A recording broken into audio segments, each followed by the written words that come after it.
ऐसी कौन सी बात है जो कुछ लोगों को सफल बनाती है और कुछ लोगों को असफल बनाती है?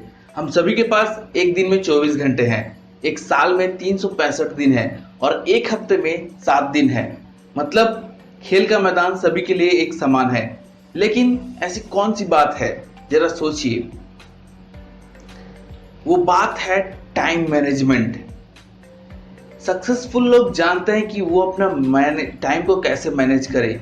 वहीं पर अनसक्सेसफुल लोग समझ ही नहीं पाते कि मुझे इस टाइम पर क्या करना है। तो आज की वीडियो में मैं 3 ऐसी स्ट्रेटेजीज बताने वाला हूँ जो एक सफल व्यक्ति फॉलो करता है और उसे हम सबको भी फॉलो करना चाहिए यदि हमें सफल बनना है। पहला स्ट्रेटेजी है कि use time block for social media usage. हम जो सोशल मीडिया ऐप्स है जैसे व्हाट्सएप, फेसबुक, इंस्टाग्राम, ये सारी चीज़ें को दिन भर में 10 से 20 बार चेक करते हैं, राइट? लेकिन वहीं सफल व्यक्ति जानते हैं कि ये सारी चीज़ें एक मिथ और अटेंशन ग्रैबिंग है, जिसको यूज करके वो सिर्फ टाइम वेस्ट ही करेंगे। इसलिए वो एक पर्टिकुलर टाइम सेट कर लेते हैं कि मुझे इस टाइम पे ही यूज करना है, मुझे इस टाइम पे ही उसको देखना है। क्योंकि जब सुबह हम उठते हैं तो सबसे पहले मोबाइल चेक करते हैं कि किसी का मैसेज तो नहीं आया है, मेरे स्टोरीज को कितने लोग देखे हैं, क्या चल रहा है। तो हम ये सारी चीजें करते हैं। लेकिन जितने भी सफल लोग हैं वो टाइम को मैनेज करते हैं। वो जानते हैं कि सुबह अगर मैं अपना टाइम प्रीशियस चीज़ों में लगा दूं, जैसे कि एक्सरसाइज करने में, कुछ बुक्स रीड करने में, कुछ स्ट्रेचिंग करने में, योगा करने में, या फिर अपने फैमिली के साथ टाइम बिताने में, तो ये सारी चीज़ें हमें भी करनी चाहिए।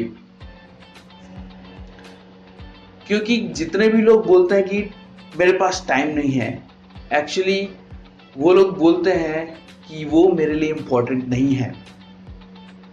कुछ लोग बोलते हैं मेरे पास एक्सरसाइज करने के लिए टाइम नहीं है। एक्सरसाइज करने के लिए टाइम नहीं है, अगर कोई व्यक्ति ऐसा बोल रहा है तो उसके लिए एक्सरसाइज करना उतना इम्पोर्टेंट नहीं है। जो प्रायोरिटी वर्ड है, जो हम किसी को महत्व देते हैं, उसके लिए अपने आप टाइम निकल जाता है। अगर आप किसी चीज़ को महत्व नहीं देंगे, उसके लिए आपके पास कभी भी टाइम नहीं निकल पाएगा। तो टाइम मैनेजमेंट का कोई नाम ही नहीं है, कोई चीज़ नहीं होता टाइम मैनेजमेंट जैसे। क्योंकि टाइम तो ना हम उसको आगे बढ़ा सकते हैं ना पीछे खींच सकते हैं।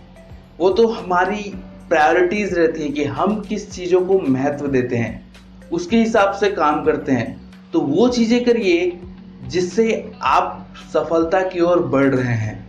आप अभी देखिए कि अभी आप क्या कर रहे हैं। क्या आप ऐसी चीज़ कर रहे हैं जिससे आपको सफलता मिल रही है, जिसको करने से आप कुछ नया सीख रहे हैं? तो वो सही है। अगर नहीं तो उसको चेंज करिए। Second, avoid minimal wage activities. जितने भी सफल लोग हैं वो ऐसी चीज नहीं करते जिससे उनका टाइम वेस्ट होता है।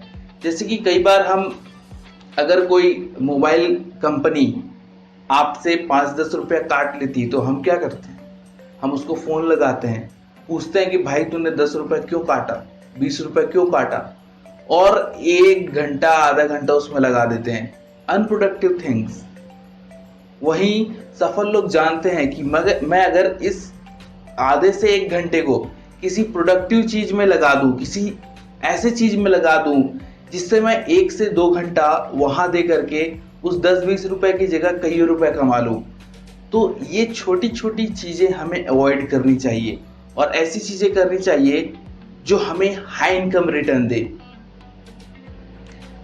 जैसे कि कई बार, अगर इसी में दूसरा एग्जांपल लें, तो हम एक दुकान से दूसरे दुकान घूमते रहते हैं कि कहाँ पर हमको सस्ता मिल जाए, लेकिन वहाँ हम अपना टाइम वेस्ट कर रहे हैं।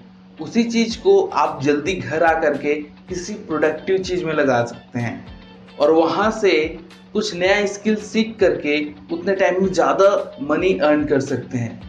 तो ये होता है आप अवॉइड मिनिमल वेज एक्टिविटी।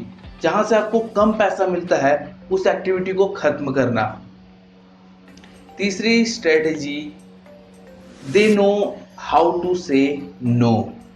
मतलब कई बार कुछ दोस्त आपके पास आते हैं और बोलते हैं कि चल वहाँ से घूम के आते हैं, चल उधर से ये करके आते हैं, और हम मना नहीं कर पाते और इसकी वजह से हमारा सारा दिन वेस्ट हो जाता है। तो हमें मना करते आना चाहिए, ना बोलने आना चाहिए, चाहे उसे अच्छा लगे या ना लगे। अगर कुछ अनप्रोडक्टिव काम के लिए कोई आपको बुला रहा है तो मना करना सीखिए। सक्सेसफुल पीपल वो यही करते हैं, अगर कुछ प्रोडक्टिव नहीं हो रहा है तो वो साफ मना कर देते हैं। वो जानते हैं कि ये चीज़ मेरे लिए काम नहीं आएंगी। तो ये थे 3 स्ट्रेटेजीज। आशा करता हूँ कि ये वीडियो आपके लिए हेल्पफुल रही होगी। अच्छी लगी हो तो लाइक कीजिए, कमेंट कीजिए नीचे, और नए हो चैनल पे तो सब्सक्राइब जरूर कर देना। And thanks for watching.